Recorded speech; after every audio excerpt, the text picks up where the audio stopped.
अलगे द्यावा जीव सहजची जाणार. मरण मागायची गरज नाही, येणारच आहे ती, एक दिवस येणार आहे. याच्यावर भरपूर बोलता येईल, पण तो चिंतनाचा विषय नाही आपला.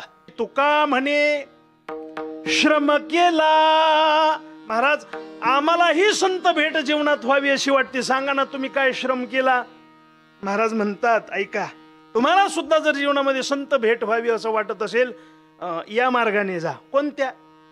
तिळ तिळ पुण्य साचा पडे तरी हे बहुता जन्मी जोडे नाम तुझे वाचेशी आतुडे. आणि मग संत भेटीचा राजमार्ग आहे बरं का.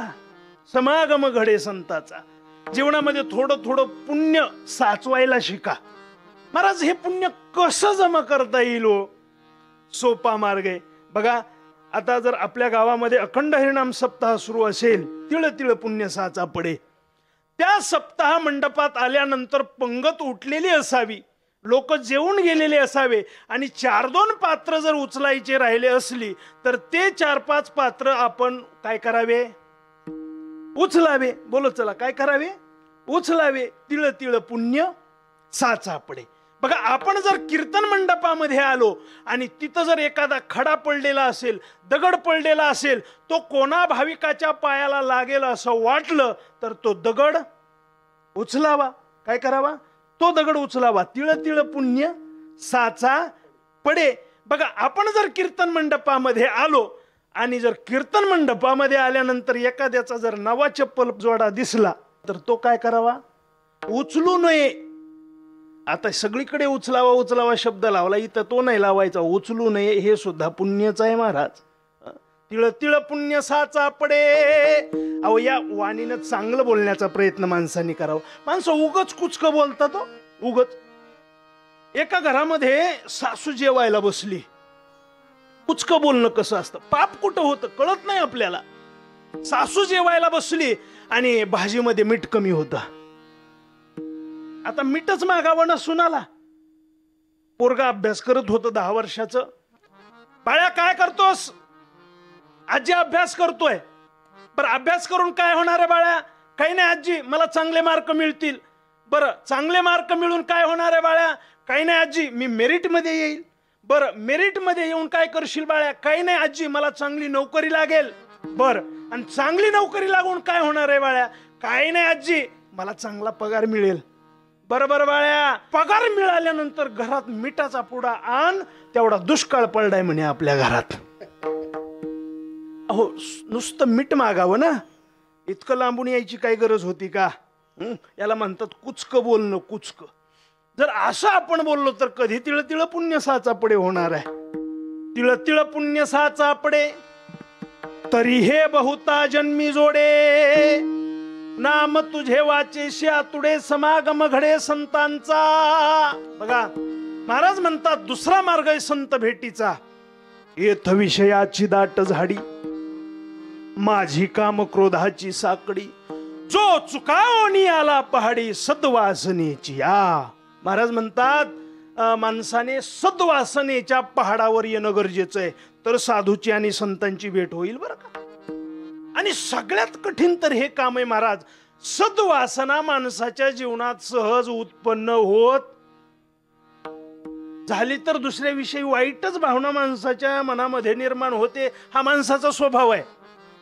तुम्ही म्हणाल कशावरून?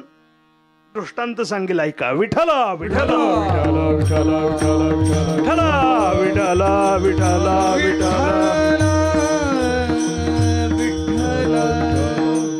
गावामध्ये एक मोठा माणूस, अगदी श्रीमंत माणूस, अनेक वर्ष मुलगा नव्हता, पण सायासानं मुलगा झाला, नवसानं मुलगा झाला. आणि नवसाने मुलगा झाल्यानंतर मुलगा मोठा झाला, 10वीला गेला. 10वीला विभागामध्ये पहिल्या नंबरनं पास झाला. कितव्या नंबरने? पहिल्या नंबरने. आणि मग हा नवसाचा पोरगा बापाकडे गेला आणि म्हणे, पप्पा विभागात पहिला आलो म्हणे मी, विभागात पहिला. मग वा वा, शाब्बास शाब्बास. काय म्हणतोस?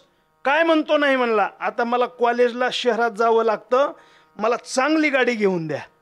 माणसाच्या मनामध्ये सहज चांगली भावना उत्पन्न होत नाही यासाठी सांगतो. त्यांनी सांगितलं गाडी मिळणार, गाडी मिळणार नाही म्हणे, तुला जसं जायचं तसं जा, गाडी देणार नाही, रोड चांगले नाहीत, रोडपेक्षा रोडवर चालणारे चांगले नाहीत. हा आमचा प्रवासातला अनुभव आहे. आपली ड्रायव्हिंग किती टक्के चांगली याला मार्क नाहीत, पुढून येणारा कसा आहे हे महत्वाचं आहे. हे महत्वाचं आहे.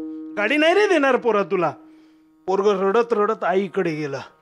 आई आई मी विभागात पहिला आलो. बरं बाळा, छान, आनंद झाला आईला. पण ऐक ना आई, मी पप्पाकडे गेलो होतो आणि पप्पांना मी गाडी मागितली म्हणे कॉलेजला जाण्यासाठी. बरं ठीक आहे बाळा, काय म्हणले पप्पा? पप्पाने सांगितलं मी तुला गाडी देणार नाही, मी तुला गाडी घेऊन देते म्हणे. पण कधी? 12वी झाल्यानंतर. हे बघ माझ्या हातात सोन्याचं कडे, हे कडच तुला देते आणि तुला पाहिजे तशी गाडी घे म्हणे. 11वी झाली, 12वी झाली, सहज भावना चांगली उत्पन्न होत नाही यासाठी सांगतो. 12वी झाली, पुन्हा मुलगा चांगल्या मार्गाने पास झाला, आईकडे आला. आई, तू जे वचन दिलं होतं ते वचन तुला आता पूर्ण करावं लागणार आहे. ठीक आहे, अरे मी जे वचन तुला दिलं ते मी पूर्ण करते. काय म्हणणं आहे? काही नाही आई, गाडी घ्यायची. हे बघी सोन्याचं कडं, जा छत्रपती संभाजीनगरला जा आणि चांगली पाहिजे तशी गाडी घेऊन ये म्हणे. तो म्हणाला आई तसं नाही, तुला माझ्यासोबत यावं लागेल. ती म्हणली मी कशासाठी? आई मी सुद्धा वचन दिलंय म्हणे देवाला, पहिल्यांदा गाडीवर तुला बसवेल, पहिल्यांदा गाडीवर तुला बसवेल. ती म्हणली पुन्हा बघू म्हणले, पण पहिल्यांदा गाडीवर तुला बसवायचंय, चल माझ्यासोबत. छत्रपती संभाजीनगरला आईला घेऊन गेला. सोनाराच्या दुकानात गेले, कडं मोडलं, चांगली गाडी घेतली आणि छत्रपती संभाजीनगरवरून गावाकडे निघाला. 10 किलोमीटर, 20 किलोमीटर, नवरक्त तरुण आहे, गाडी पळवायला लागला. 100, 120, 130. आई म्हणते अरे बाळा गाडी दमानी घे. अरे नको पळवू, नवी गाडी आहे, अरे रोड आहे, हायवे, महामार्ग आहे, पुढून ट्रक येत आहेत, गाडी दमानी घे, हळू चालव. हो आई म्हणतो, तशीच गाडी पळवतो. पुढं बाळ्या, माग आई. गाडी 120 न इतक्यात समोरून मोठी ट्रक आली. याची गाडी इकडून, ती ट्रक तिकडून, गाडी इकडून, ट्रक तिकडून, आणि जे व्हायचं नव्हतं तेच. काय झालं असेल वाटतं?